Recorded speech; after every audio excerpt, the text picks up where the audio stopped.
اهلا بيكم في فيديو جديد.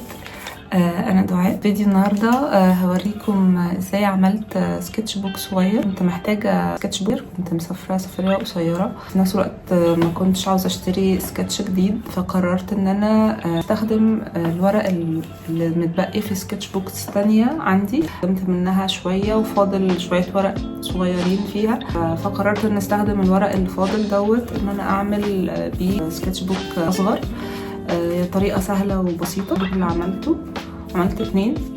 انا دايما بحب الحجم ده في السكتش بوكس عموما، عشان بيبقى سهل ان انا اخده معايا في اي مكان، وحجم صغير وخفيف مش بياخد مساحة، يعني بيبقى سهل ان انا لو بتحرك من مكان للتاني ان انا يكون معايا. يعني عملي اكتر الحجم دوت. ازاي عملت السكتش بوكس دي؟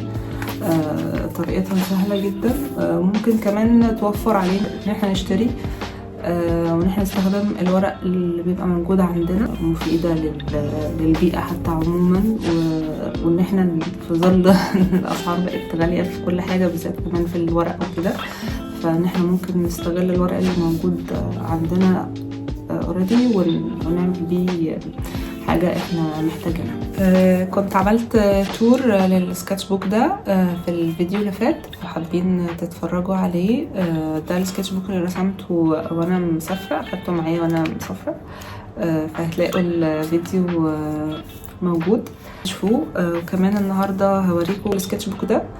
هو انا لسه مخلصتوش، رسمت فيه شويه صغيرين، باخده معايا بيبقى في شنطتي دايما. برسم فيه في اي مكان. لو كنت مستنيه شويه فبطلع السكتش وارسم. طول بيبقى لازم يكون معايا سكتش في الشنطه، غير السكتش بوك اللي بيبقى في البيت او سكتش بوكس تانية اللي انا بستخدمها. دايما بيكون معايا سكتش في الشنطه زي ما قلت لكم، عشان الحجم ده صغير.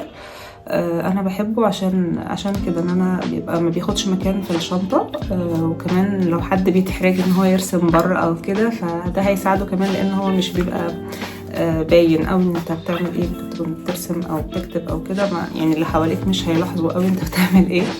فدي برضو حاجة مفيدة لو حد بيتحرج ان هو يرسم في اماكن مفتوحة او اماكن عامة. او هوريكم طريقة السكتش بوك عشان لو حد عاوز يعملها، وهفرجكم على الرسومات اللي انا رسمتها في السكتش بوك ده لحد دلوقتي.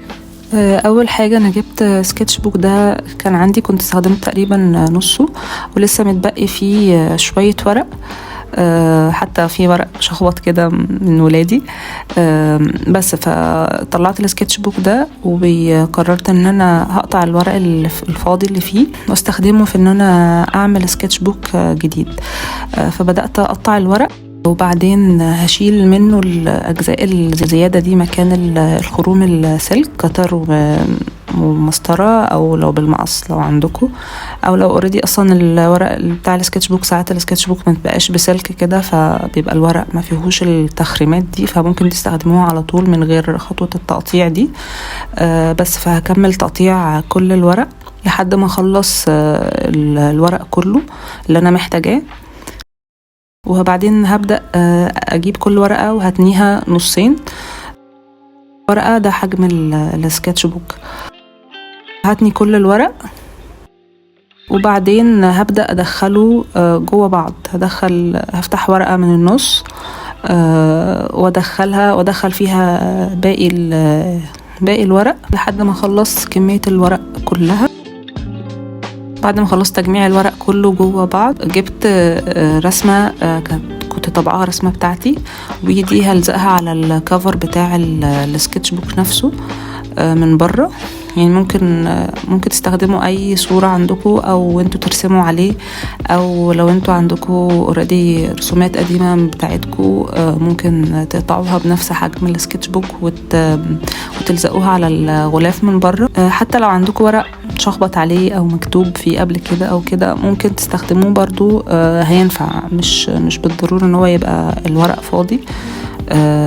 بالعكس، ساعات الافكت الشخبطة او الكتابة او كده بيدي شكل حلو في الرسم. ممكن تطوروه تستخدموه في الرسم نفسه. يعني ممكن تستخدموا الطريقة دي اي حجم او اي مقاس بتاع سكتش بوك انتوا عاوزين تعملوه. بعد كده عشان اثبت الورق كله مع بعضه، انا خيطته، استخدمت خيط وابره عاديين جدا، وخيطته من هنا من النص من ورا اهو، يعني دخلت الابره عادي كده وخيطت لحد بعدين ربطته من جوه. دي عشان برضو انا عامله السكتش حجمه مش تخين قوي، رفيع يعني صغير.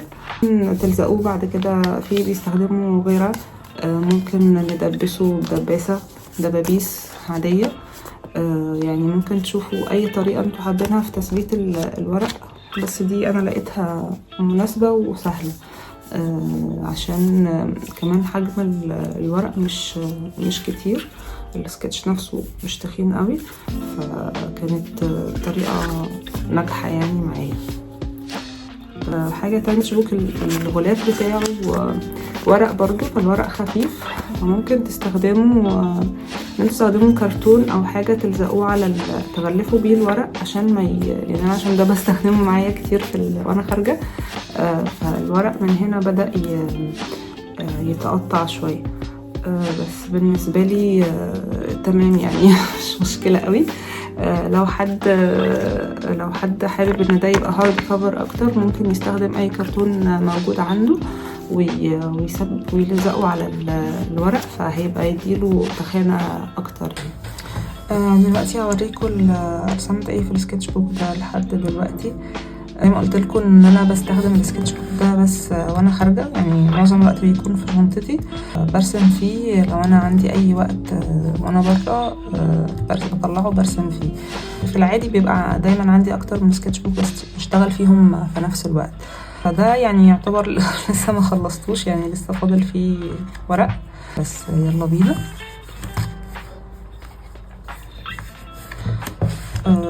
ده سكتش كنت عملته، كنت قاعدة في النادي، ده دي رسومات ابني هو لازم كل ما بيشوفني برسم بيحب يرسم معايا دايما، او يرسم في الحاجة اللي انا برسم فيها.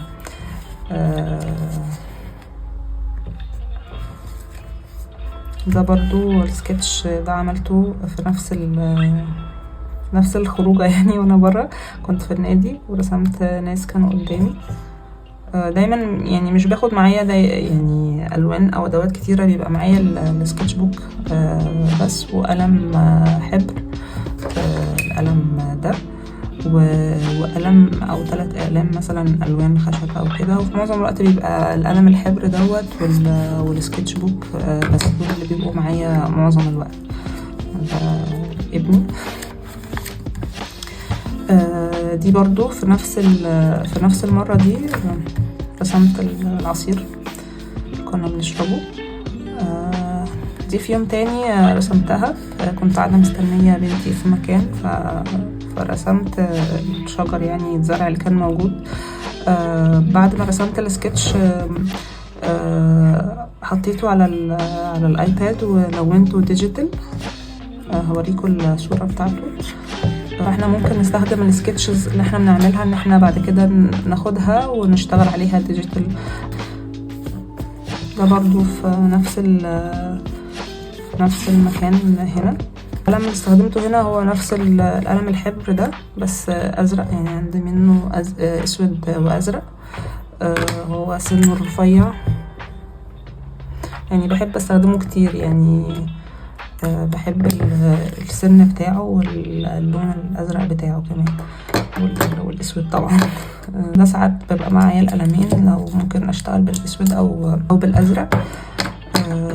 بس انا كان عاجبني شكل الظل اللي عاملاه الشمس على الزرع وشكل الزرع نفسه، فاخدت سكتش سريع للزرع.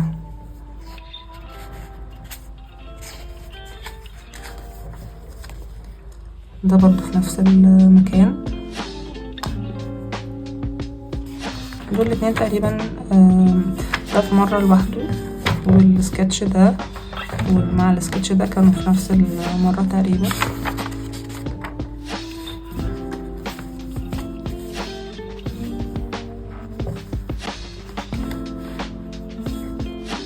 بحب دايما اخد، يعني بحب ارسم وانا برا في اي مكان انا بروحه، وتبقى ذكرى او لحظه حلوه من المكان بفتكرها دايما. يعني كل ما هتيجوا تبصوا في السكتش بوك بتاعكم رسمته من مكان معين هتفتكروا اليوم بالتفاصيل اللي كانت فيه او اللحظه اللي انتوا رسمتوا فيها.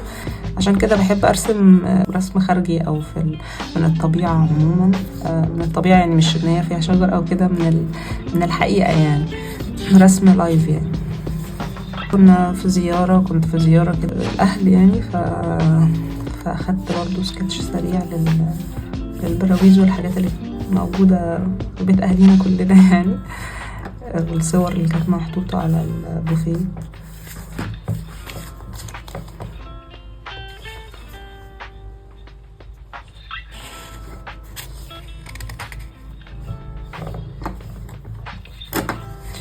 دي ورقة شجر من